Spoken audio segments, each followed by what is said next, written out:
perkenalkan nama saya Katarina Palmsia Grace dengan NPM 20065999436. Saya dari jurusan Fisioterapi, Program Vokasi Universitas Indonesia. Dalam video ini, saya akan menjelaskan tentang biomekanik dan kinesiologi pada bagian ankle and foot. Video ini bertujuan untuk pemenuhan tugas dari mata kuliah biomekanik dan kinesiologi. Yuk simak videonya. Ankle and foot merupakan distal ekstremitas bawah yang berfungsi sebagai stabilator. Penggeraknya terdiri dari distal tibiofibular joint, ankle joint, subtalar joint, intertarsal joint, tarsometastarsal joint, metatarsopalangeal joint, proximal dan distal interphalangeal joint. Bagian ankle and foot, yang pertama ada forefoot, yaitu ada os metatarsalia dan os phalangia. Yang kedua ada midfoot, ada os navicularis, os cuboid, dan os cuneiform. Yang ketiga ada rear foot, ada os talus dan os calcaneus. Tulang ankle and foot. Osa tarsi terdiri dari 7, osa cuneiform 1-3, os cuboideum, os navicular, calcaneus, dan talus.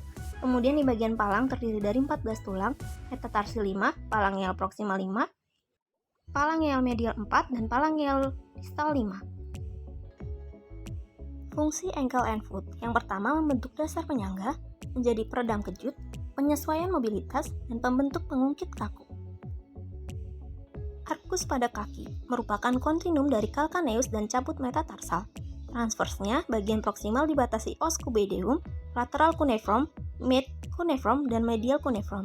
Lebih cekung dan pada bagian distal oleh cabut metatarsalia yang lebih datar. Gerak sendi tibiofemoral membuka dan menutup garpu. Distal tibiofibular joint. Untuk struktur sendinya, jenisnya demosis joint dengan satu kebebasan gerak kecil membuka dan menutup garpu, kemudian diperkuat oleh anterior dan posterior tibiofibular ligamen dan intraosteomembran. Untuk arkot kinematik dan osteokinematiknya, gerak geser, translation slide, dalam bidang sagittal sangat kecil dan geraknya ini angulasi dalam bidang frontal sebagai membuka dan menutup garpu. Pada joint ini kita dapat menggerakkan traksi. Ankle joint. Struktur sendinya merupakan hang joint yang dibentuk oleh cruris, tibia dan fibula, dan os talus. Diperkuat oleh ligamen yaitu ligamen tibiofibular dan ligamen tibiotalar. Untuk artokinematik dan osteokinematiknya, untuk gerakan plantar fleksi dengan ROM 40-50 derajat, elastic anvil dan dorsal fleksi, ROM-nya 20-30 derajat, elastic anvil. Untuk gerakan traksi terhadap talus selalu ke arah distal dan translasi untuk gerakan dorsal fleksi ke arah posterior. Plantar fleksi, dorsal fleksi, traksi, translasi anterior, translasi posterior.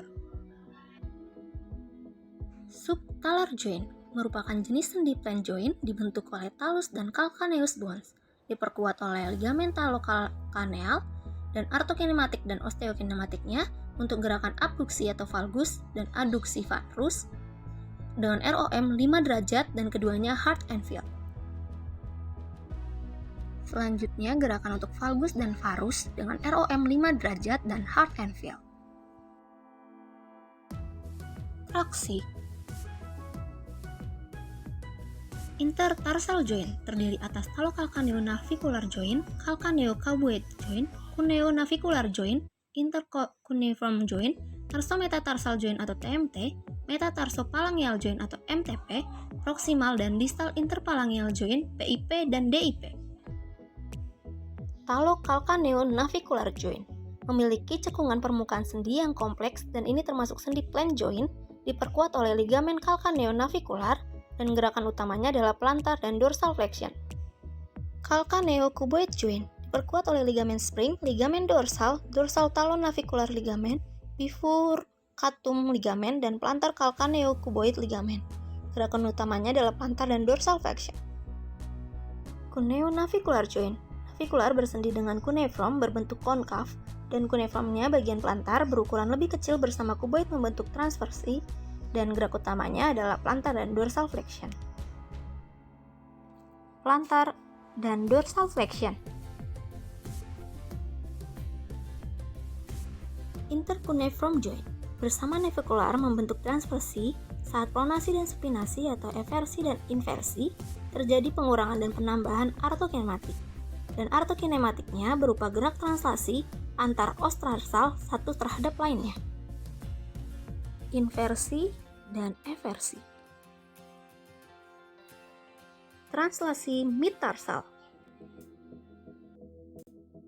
Tarso-metatarsal joint. Gerakan TMT joint plantar dan dorsal fleksi.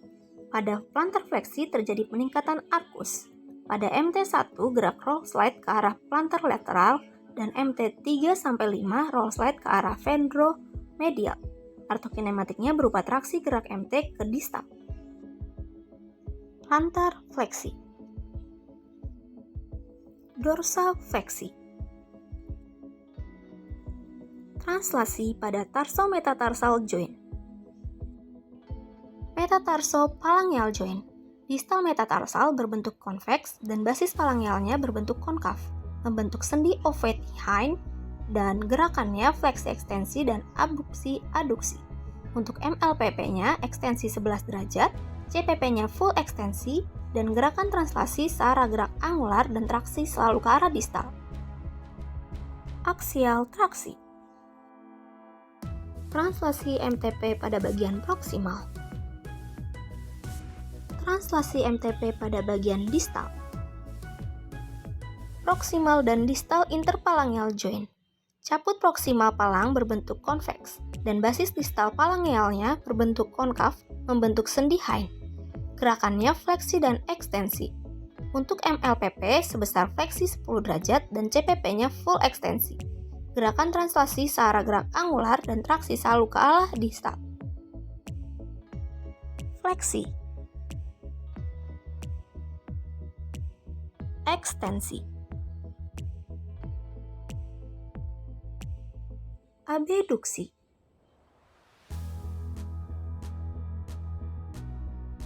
Adeduksi. Traksi pada bagian distal. Isometrik plantar fleksi. Isometrik dorsal fleksi. Isometrik inversi. Isometrik eversi. Contoh dalam kehidupan sehari-hari penggunaan ankle and foot. Yang pertama untuk gerakan menendang bola dan yang kedua saat kita berlari. Yang dapat saya sampaikan, kurang lebihnya mohon maaf. Semoga video ini dapat bermanfaat. Terima kasih.